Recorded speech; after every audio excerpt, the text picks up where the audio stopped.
सेलो inventory module पुरानी technology पर बनाया हुआ पुराना एप्लीकेशन है जो कि नए वेब ब्राउज़र के साथ सपोर्ट नहीं कर पा रहा है तथा इस एप्लीकेशन में नए बदलाव नहीं किए जा सकते हैं, जिसके कारण इन्वेंट्री मॉड्यूल को ई-बिल प्लेटफ़ॉर्म पर नए ऑथेंटिसिटी डीएससी के साथ माइग्रेट किया गया है। पीपीएमएस में यूनिट डीबीए इस पीपीएमएस स्क्रीन का यूज़ कर इन्वेंट्री के राइट्स दे सकते हैं। यह इन्वेंट्री हायरार्की मैनेजमेंट का एक प्रारूप है। अब आप ई-बिल प्लेटफॉर्म पर इन्वेंट्री में इशू वाउचर बनाना सीखेंगे। यहाँ आप अपने ई-बिल लॉगिन आईडी एवं पासवर्ड से लॉगिन करें। इन्वेंट्री में वाउचर को सेलेक्ट करें। वाउचर टाइप में इशू वाउचर सेलेक्ट करें।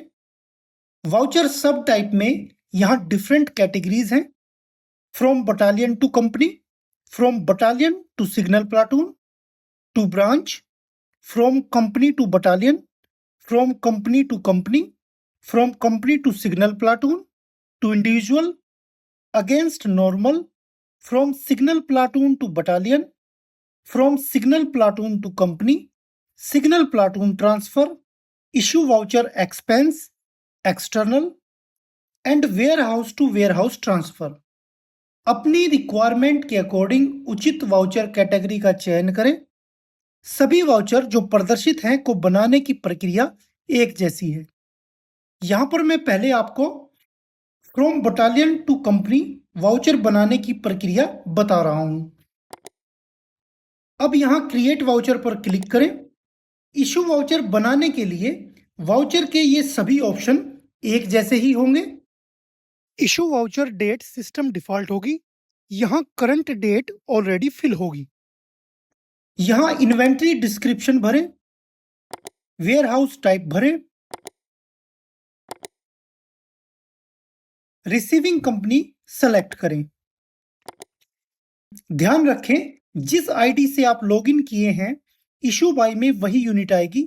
अगर आप कंपनी या प्लाटून की आईडी से लॉगिन किए हैं तब इशू बाय में वही कंपनी या प्लाटून आएगी। यह डिटेल ऑलरेडी फिल होगी। अब जो कार्मिक इन्वेंट्री आइटम कलेक्ट कर रहा है उसका बल संख्या या इरला नंबर दर्ज कर उसे सेलेक्ट करें।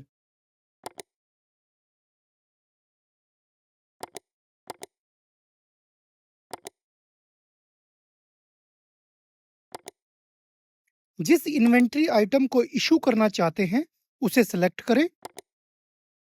इशू क्वांटिटी भरें और ऐड कर दें। इस तरीके से आप मल्टी इन्वेंट्री आइटम ऐड कर सकते हैं। अब सबमिट कर दें। अप्रूवल के लिए अप्रूविंग अथॉरिटी को फॉरवर्ड कर दें। फॉरवर्ड होने के बाद यह वाउचर आपको माई आउटबॉक्स में दिखेगा। Action by approving authority. Approving authority को यह वाउचर माई टास्क में प्रदर्शित होगा। पेंडिंग टास्क लिस्ट में सभी वाउचर वाउचर क्रिएशन डेट के अकॉर्डिंग शो होंगे। यहां सबसे पुरानी डेट का वाउचर ही केवल इनेबल होगा।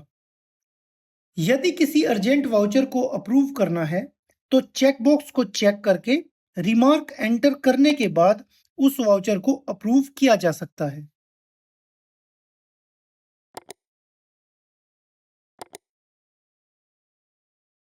यहां अप्रूविंग अथॉरिटी अपने डिजिटल सिग्नेचर से वाउचर को अप्रूव कर देंगे।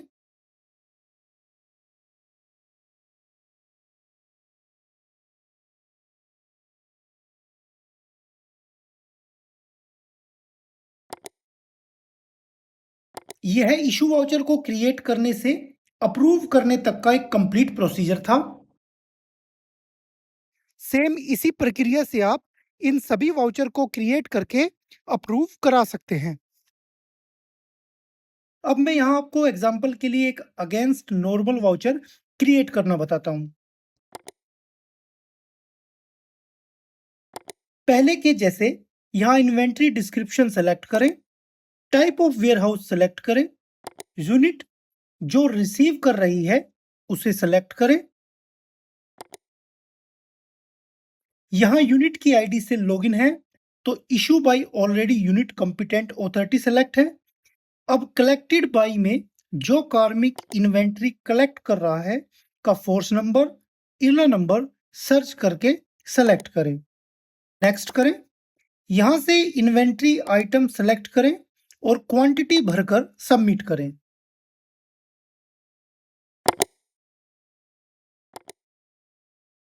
अब अप्रूवल के लिए अप्रूविंग अथॉरिटी को फॉरवर्ड कर दें।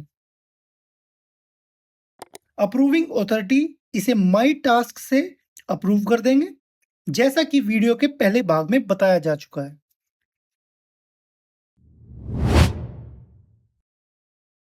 अब मैं यहां पर आपको एक warehouse to warehouse transfer का वाउचर क्रिएट करना बता रहा हूं। इन्वेंट्री डिस्क्रिप्शन वेयर हाउस को सेलेक्ट करें। इशू टू वेयर हाउस में मैं यहां एमपीटी केस सेलेक्ट कर रहा हूं। कलेक्ट करने वाले कार्मिक को सेलेक्ट करें। अब यहां से कार्ट्रिज का लोड सेलेक्ट करें।